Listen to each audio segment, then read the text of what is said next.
great. Man, it's a lot of competitiveness out there, a lot of excitement. It's been really fun. Been really, really fun. Can you talk a little bit about Coach Dreiling? Yeah. As of right now, that's my guy, man. You know, he still will be. Really, really good coach. Has taught me a lot in 3 practices. You know, he has a different approach than Coach V. He's obviously not from the same tree as him, so it's really good to hear from a different perspective. Really, really energetic. Really, really good coach. I like him a lot. What's the biggest difference? differences though? Between him and Coach V? Yeah. Just a younger guy. Like I said, they're not from the same, I guess, coaching tree. So they when you go for the scheme, they don't necessarily coach the same. So it's been very unique to just hear his take on a lot of things and how to attack certain things. How does he compare to Coach Allen? You know, relatively the same age. You know, just having a younger guy who you can, you know, kind of relate to in a way. Very energetic, like I said. Not that Coach V isn't, just different. You know, not so much a lot of yelling, just loving and coaching. So yeah. How's your group doing? I mean, you've got Kendall Daniels in there, and so how's it going? Man, we got a lot of guys. Sammy, Kendall Daniels, Owen Heineke, James Nesta, Taylor Hine has really stepped up a lot. We're thin, but man, those guys can compete and play with anybody. Taylor playing inside too?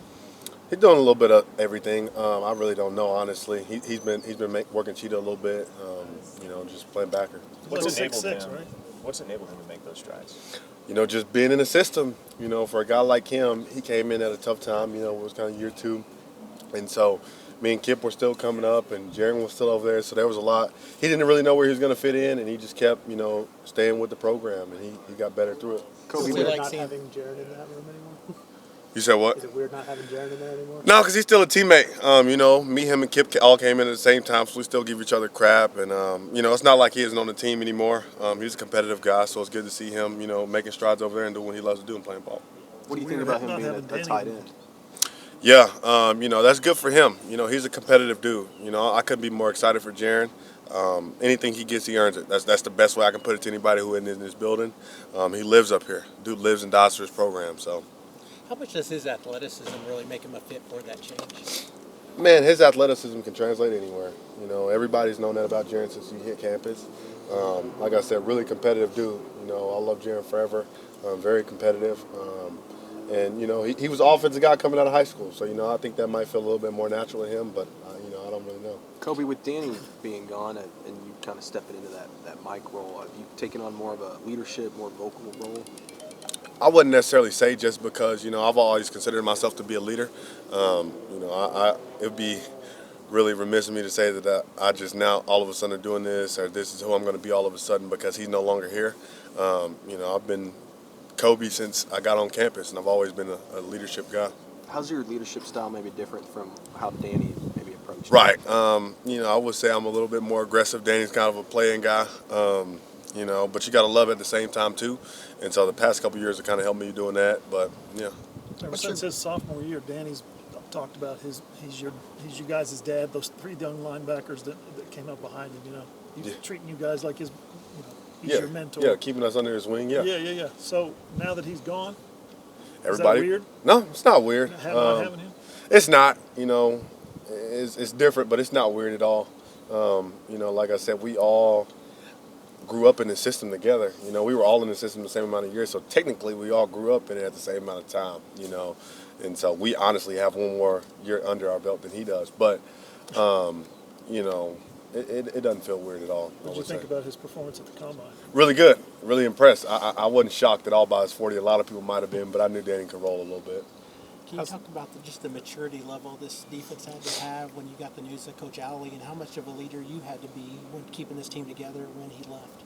The goal doesn't change. It sucks that he left, but I don't think anybody was drawn away from the defense because he left. Everybody knows the defense was Coach Venable's defense, and it still will be. If you want to win, why not play for the guy who's won the national championships coaching the defense? You know what I mean? So everybody was kind of devastated that he left, but nobody was like, we want to get away from here at all. So, What's your goal for the spring personally? What do you hope to accomplish this spring? man, I want to get better in every aspect. I want to do whatever I can to get us to the national championship. I want to win games.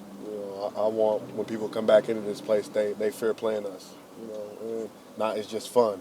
You know, that's what my dream is for this defense and for this university. You kind of touched on it, but Brent's background calling defenses. Were you guys surprised at all when he decided that he was going to be back calling the defense this year? Why would you be? I wasn't surprised. You know, why would you be? You know, why not do something that you're good at? It's like what you do for your job. You know, why would you not do it? You know what I mean? So It's debatable if we're good. sure, sure. What's it been like seeing Kendall kind of get situated in that linebacker room with you guys after playing against you guys a couple years ago? Sure, yeah, that guy's a freak. It's weird. I mean, he's huge. He can move. He can do everything. Really, really talented guy. I'm excited to see him play.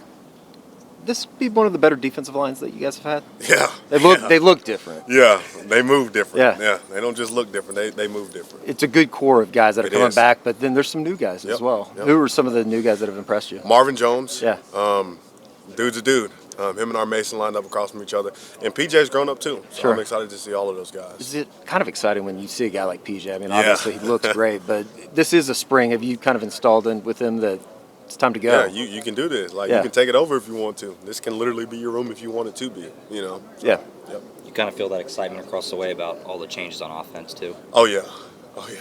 John Mateer's a dude. Giovanni Gibson's a guy. You know, all those new guys that we brought in, we just bring people here to sit. That's what Coach V says all the time. And they did a really good job on that side of the ball. But I think Coach Arbuckle instills that in him. Like he's a West Texas guy, so I know he got a little fire in him. And you can see that they feed off of that. So it's good to see that over there too.